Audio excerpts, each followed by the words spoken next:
So guys, what do you spend your money on?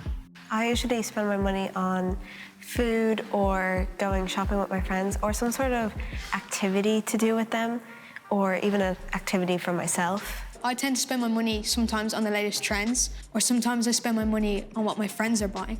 If I'm in a big group and they're spending their money on like the newest stuff, I don't want to feel left out.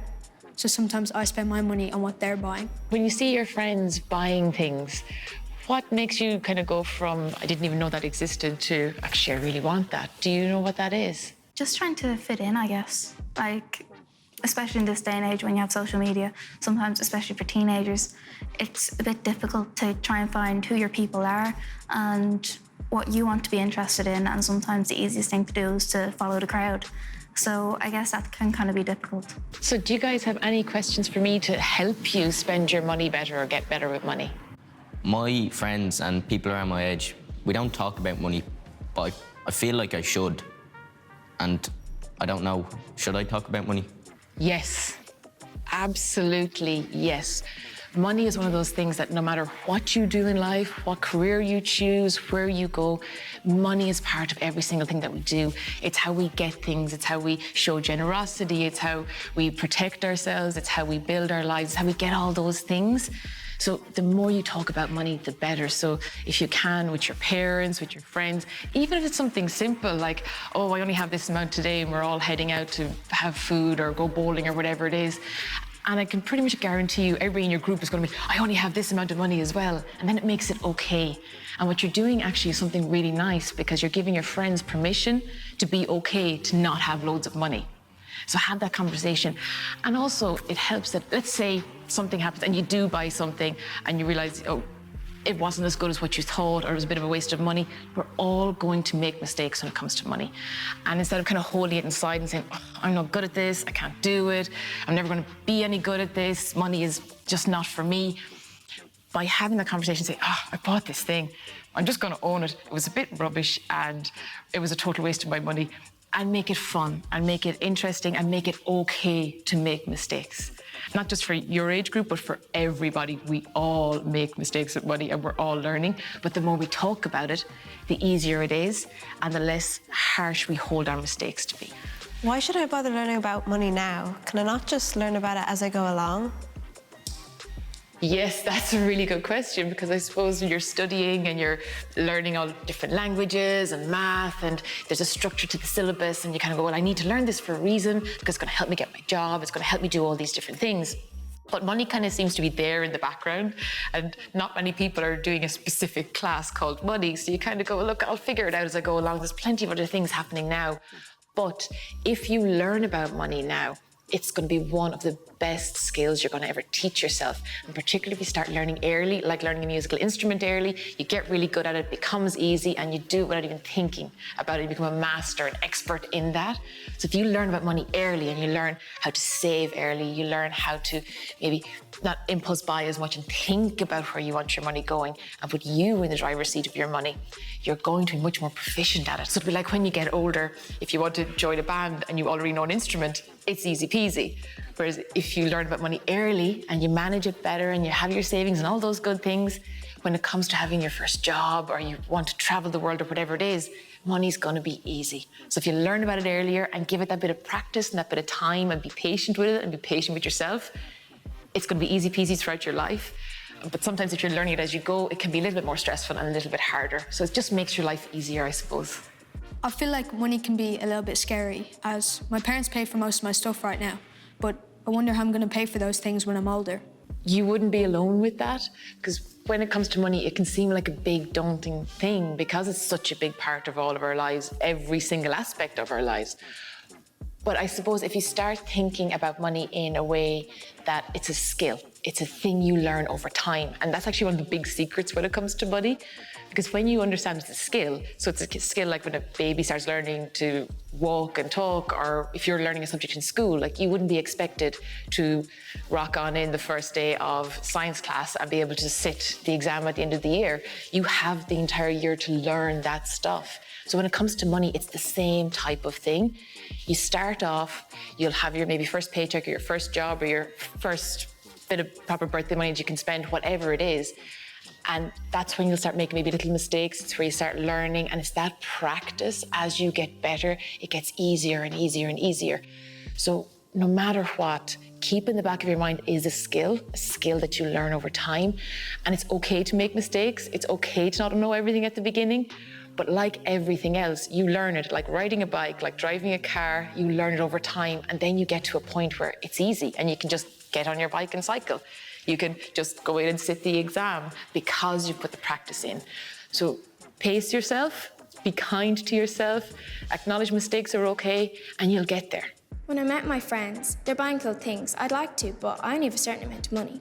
Yes, that's an all too common thing. And when you go out and about and you're with your friends, it's exciting and it's fun and there's cool things and there's shiny things and there's the next big gadget. And somebody will have more money than you and somebody may have less money than you. But for you yourself, when you understand your money and how much you have in your wallet, know how much you can spend that day. And yes, enjoy the whole day with your friends, but maybe not buy things straight away. Slow down, and as you're going through the shops or you're going different places, look, that's nice, and nearly have a little game in your head on what you really like and what you don't like. And then as the day is going on, you can kind of go, well, do you know what? Actually, I prefer this thing to this thing. And it makes it really fun because you're thinking, well, I can have this or this. Which one would I prefer more? And take it really easy and really nice, because whatever you buy, it means that you've less money in your pocket. So make sure when you do buy something, that one thing, maybe the same thing as your friends, maybe not, something totally different, because you're going to be individual. Pick the thing that makes sense to you to spend your money on, and that's what you spend it on. When I'm given money, I tend to spend it straight away, but I want to learn how to save for if I'm going on a holiday or going out with friends. I want to be able to save that money. How do I go about doing that? This is a really important thing. If you can build the habit in now of managing your money in this way, it's gonna really stand to you going forward. So what I mean when I say that is, so you get your pocket money or allowance, or you do chores and you get your money coming in. What you need to do is manage that as best possible, because of course you want to go and enjoy your holiday, and of course you want nice things, but then there's the thing you want now, or heading into town with your friends at the weekend. You want to do all of it, but finding the balance can be really hard, and this is where the skill comes in. So if you think of the thing that's furthest away, so the first away thing would be your holiday. And what you do is you go, okay, well, around how much will I need for that? And you get out your pen and paper and you work out how much you need. And then you divide it down so that every week or every month you put a certain amount aside into like a jar, just a normal jar or an envelope, or if you have an account or something like that, so you have it put away. And that's really important to do that, because then you know you're saving towards your goal, and that feels really good because you can look forward to holiday more and more, as opposed to going, I won't have enough money and I can't enjoy it. But the really key thing here to make this happen is you need to keep a small amount for yourself. Just something that at the weekend you can head out with your friends, you have that bit of money there. And what that'll do is it'll mean you can look forward to the weekend and do something fun. But at the same time, you know, okay, I'm getting there bit by bit, I'll have my savings goal.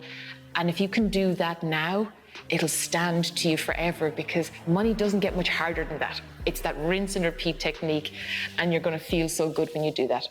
I'm always on social media, but it convinces me to buy stuff. How will I stop? That's actually a really good question. And I suppose like social media is relatively new and we're still kind of finding our feet with it. And there's so many fun things on social media. You kind of want to be on it and your friends are on it. And it's great from that perspective. But the other side of it is obviously there's a lot of selling, there's a lot of products and things like that. And we can get drawn into it. And the advertising and marketing industry is amazing, and they're really good at what they do. They're constantly trying to work with companies and work with things and influencers and all that kind of stuff. But the whole idea is to sell a product and make it look good. And the better it looks, the more you're going to want it. And that's the idea behind it. So sometimes you're kind of browsing to look maybe something your friend likes or whatever, and then this product jumps in, and it's really hard to kind of say no to it. And particularly if you see it a few times, and the more familiar something gets, the more we kind of go, oh, actually, I think I like that more and more. So when you see that, it is really hard to do, and it's hard to kind of step back from it. So what I would say for that is, if there's something that you really want, and you keep seeing it and it's there, I would say, look, maybe put it in the online cart and have it sitting there, but do not buy it for at least 72 hours. And what that does is it lets you kind of go away, live your life, see your friends, go to school, all that kind of stuff. And then after 72 hours, if you still really, really want it, you're gonna still really, really want it. But quite often you kind of go, oh, actually, no, I don't want it as much as what I wanted it before.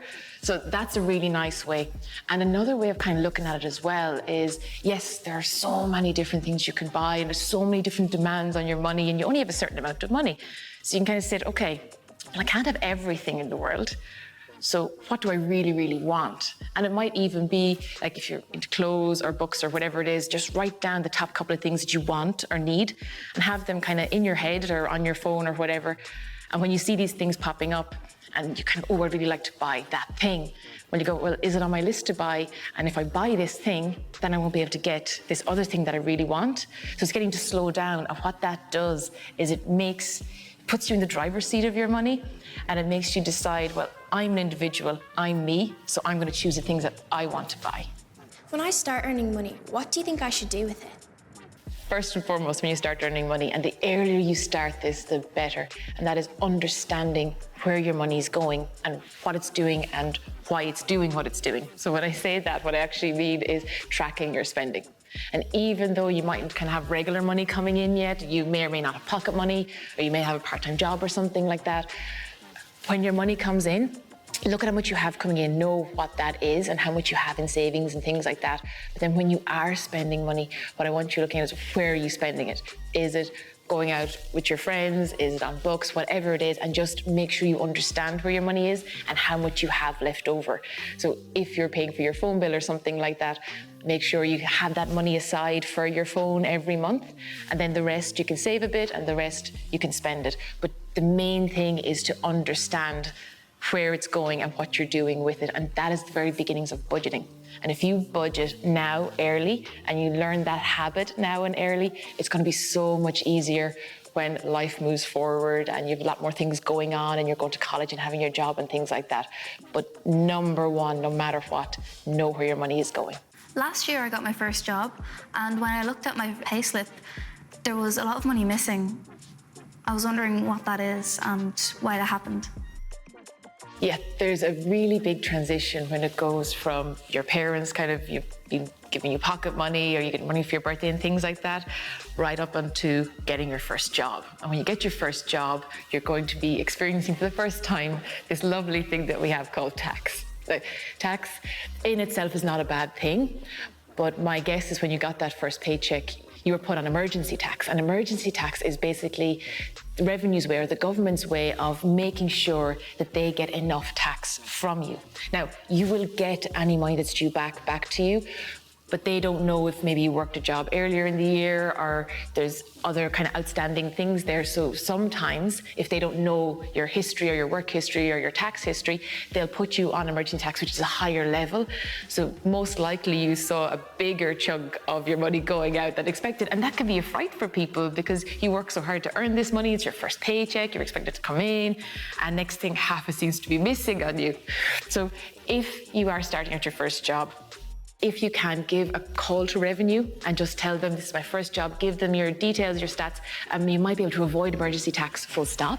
But if you ever do get emergency taxed, again, give them a ring. There's people at the other end of the phone. Like, they are there to sort things out. They will take the chunk they need, because we need to pay tax to pay for our schools, our nurses, keep everything nice and running. So it's really important that we pay it, but they don't want any more from you than what they have to take.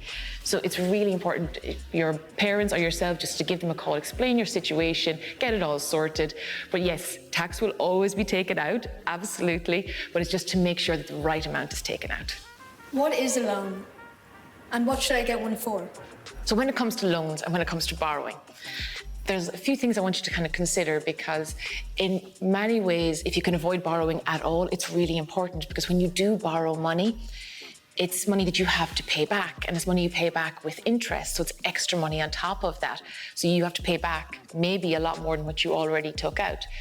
So sometimes you will absolutely have to borrow money depending on what you want to do in your life when you're older, and you won't know that till you get older. But there might be a time when you'll have to. But when it comes to that time, I want you to kind of sit down and maybe ask yourself the question, what am I borrowing this money for? And I want you thinking, is this what I'm going to call good borrowing or bad borrowing? Now, when it comes to good borrowing, that would be something like your first car. When you start driving, you might need a car to get yourself to your first job. But you need a good car. You may not need a full-on high-end supercar, but a car that'll get you from A to B. And that would be considered good borrowing because that allows you to earn your money. It allows you to move forward and have all the nice things. Then the other side of it would be bad borrowing or not so good borrowing. And that tends to be for things that they're just gone, they're used up. So maybe if you get a credit card when you're older and you go out for a meal with your friends and you put it on that, that's money that you're borrowing that you have to pay back. And if you don't pay it back in a certain amount of time, it's going to cost you more. And that can get a bit stressful if that happens over and over again.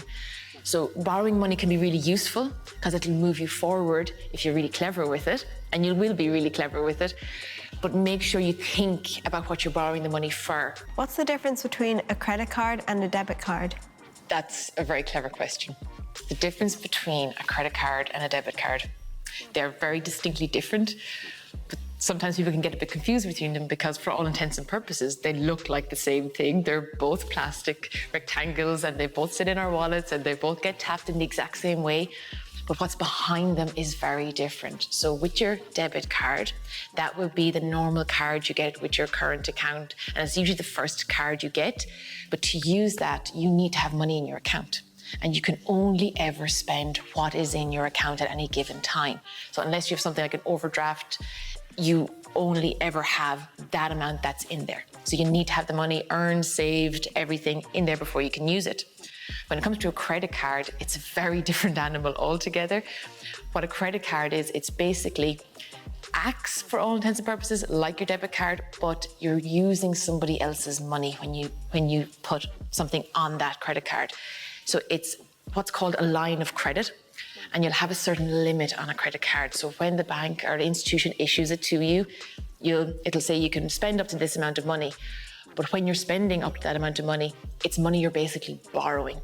And if you usually have about 4 weeks to pay it back, if you pay it back in 4 weeks and get it back to zero, you're fine. But if you go outside that, you're going to be paying interest, and it acts really like a loan. And the loan can be really high interest rate. So if you don't keep on top of it, suddenly that can start building up and the money that's on it gets more and more expensive and you have to pay it back.